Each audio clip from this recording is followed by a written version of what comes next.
I'm a big fan of schedules and lists. But you have to have the right attitude towards a schedule and a list. So first of all, you make a list of what things that you have to do that day, what important things you have to do that day. But you want to remember that that list should serve your higher interests, right? Your higher values. So that presupposes that you've already decided what your higher values are and that you have a vision in place. Then you want to decompose that into what's necessary that day. Aim high, let's say, and then concentrate on the day. What are the most important things that I need to attend to so that I'm in better shape tonight than I was in the morning? And if you ask yourself that question, you have to want the answer, which is rather demanding, let's say.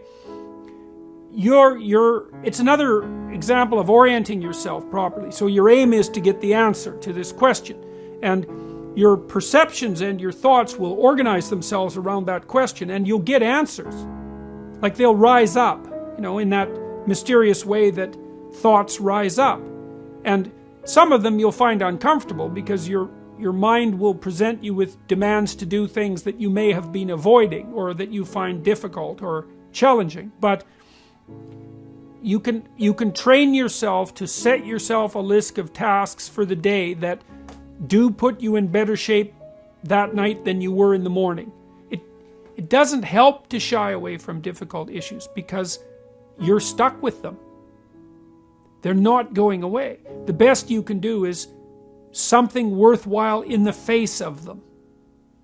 And so you figure out what that worthwhile thing is, and then then you practice implementing. That gives you some character and some strength, and that's the sort of thing that can help transform you into a leader.